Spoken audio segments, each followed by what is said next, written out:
Psychology in film. Me Before You. In the movie Me Before You, Will Traynor is a young, adventurous, rich kid who, from the outside looking in, has it all. In a rush to get to work, Will does not pay attention when crossing the street and is hit by a motorcyclist, causing him to be paralyzed from the waist down. No longer able to do the crazy things that he was once known for, Will becomes extremely depressed. He is suicidal, secludes himself by pushing away his friends, and frequently lashes out with angry outbursts. The DSM-V would place Will in the depressive disorder category. Will has disruptive mood dysregulation disorder due to the accident. This is a mental disorder characterized by a persistent angry mood and frequent explosive outbursts. His symptoms last for longer than a day. We know this because after his accident, he stays in a continually depressed state until he meets Clark, a caregiver hired by his family.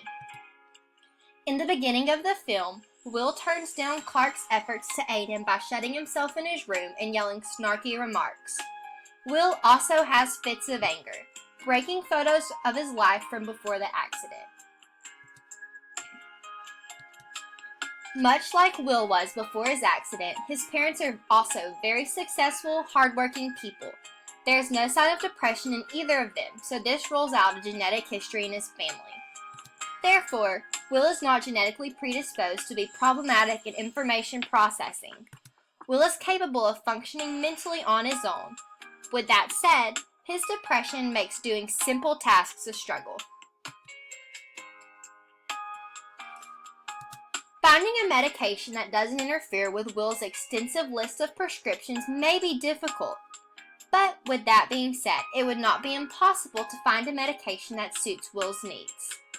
While we are working to find a new medication, Will need to attend some sort of therapy to change his mindset. This will allow him to open himself up to the idea of receiving help. Individual and group therapy will help Will realize he is not alone, and this will allow him to focus on what he can do instead of what he can't. The outcome will allow Will to make the most out of his life. In the movie, Will tells Clark to push yourself. Don't settle, just live. However, he doesn't apply it to his own life. With our treatment plan, Will have the opportunity to see that life for people in his state can be good too. Just because it was not the life that he originally wanted doesn't mean that he can't be happy. Will does not have to settle. Our treatment plan for Will is very safe and appropriate for one with depression. It will help Will learn that he is not alone.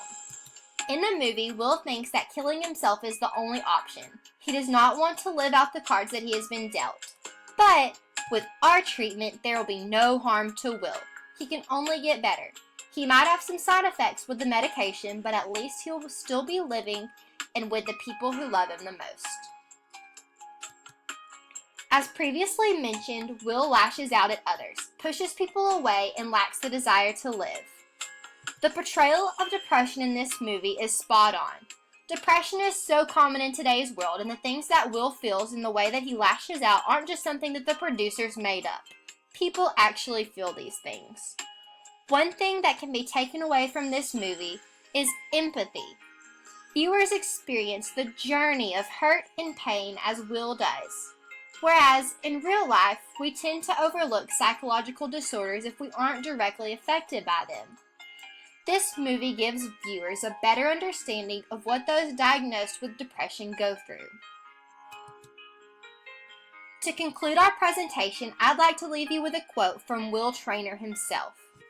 Some mistakes just have greater consequences than others. But you don't have to let the result of one mistake be the thing that defines you. You have the choice to not let that happen. You only get one life. It's actually your duty to live it as fully as possible.